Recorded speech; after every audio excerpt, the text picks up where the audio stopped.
Good morning. This is Monday, the 18th of November, and I commented on a post by Bishop Bell here in Columbia regarding mental illness. And I really want to express to those of you who may be dealing with or suspect you have an issue with mental illness. The mind is one of those things that is so very intricate. It can be affected spiritually. It can be affected physically, chemically. It can be affected by situations and circumstances. Mental illness is a real thing, especially amongst African Americans who believe that if you have something wrong going on inside here, that you're weak, or that you're crazy, or maybe even bipolar is a diagnosis of such. But sometimes we got people who act off just because they act off. But just look at some of the signs: this anxiety, apathy, general disconnect, guilt, hopelessness, loss of interest or pleasure in activities, mood swings, sadness. You can have all kinds of behavioral issues. Listen to this: agitation, excessive crying, irritability, restlessness, or social isolation. You can have excessive hunger or fatigue or loss of appetite, a lack of concentration, slowness in activity, or thoughts of suicide, which is so prevalent in our community and now is being seen in people who are connected with and active with in ministry. Weight gain or weight loss, poor appetite, or repeatedly going over thoughts. And be not conformed to this world, but be transformed by the renewing of your mind is the first step for the believer. Is the Word of God, an active prayer life. Was in a wonderful conference this weekend, one in the conference Sunday morning, by Brother Smalls, who came through, and he's talking about prayer and how prayer is so storm related. We always praying for God to do something, deliver something, but we seek the hand of God but not the face of God. And seeking the face of God will automatically bring in the desires. He's already promised to supply our needs. So it is our desires, it is our passions, the other things that we're looking for. Well, be that as it may, mental illness, hope deferred, makes the heart sick.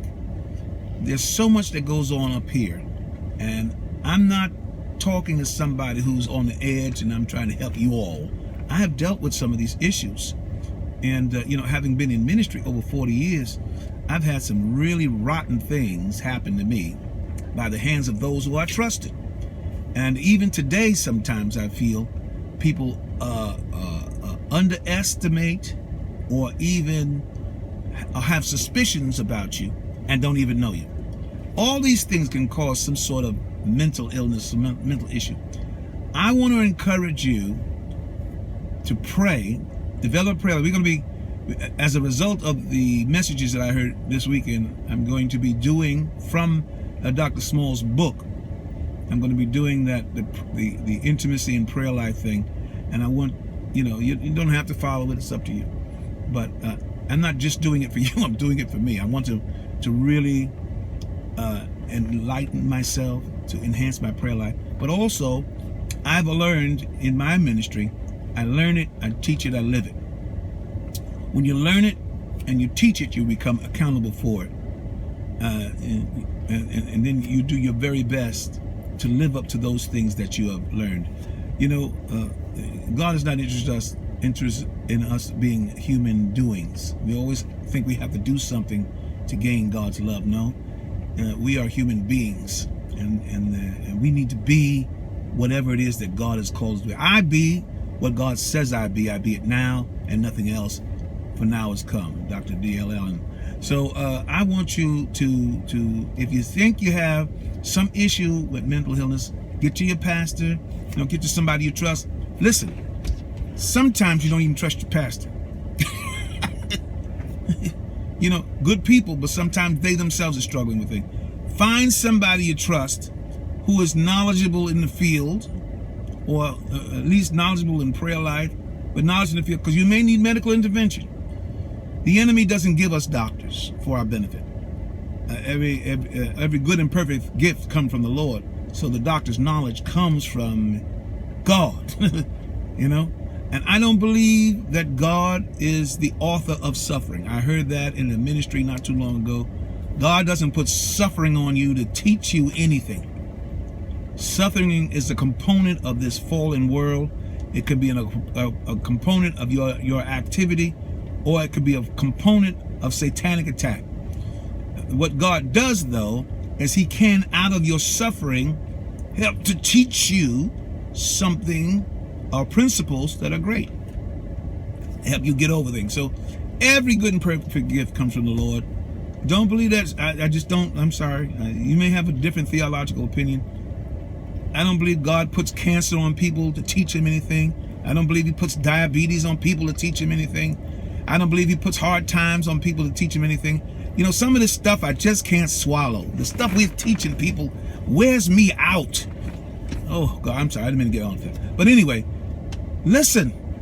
If you think you have a struggle with mental illness, find a good healthcare professional that can help you through this thing. Because trust me, if you get into grudges, unforgiveness, resentment, all kinds of things that will cause you to just lose sleep and lose time, if you have all this restlessness and anxiety over things that probably will never happen, you'll never have the peace of God. He gives you a peace that passes all understanding. I implore you, please, don't live with mental depression longer than you have to. There's an answer, and God has it, and it's waiting for you. Seek it out. If you don't know where to go, private message me on Facebook, or you know, I'll have some kind of, and we'll find some place for you to go. Well, you know, I can't recommend because I don't have a lot of information on this subject as to where people can go, but I can research. I'll help you research. Bishop Bell will help you research, and those who are concerned about it will help you research. Check out Wake Up Call, Bishop Annie, Pastor Annie and Bishop Sally. They have resources as well. All right, God bless you. Listen, I got to get busy, you know. Like I say often, I don't have a pulpit or a platform every week to teach from, but check this out. I'm gonna use this platform here to deliver my gift, and whatever the Lord does in the future, God bless him, I'm going to be settled and satisfied as what he does. I love you, and ain't a thing you can do about it.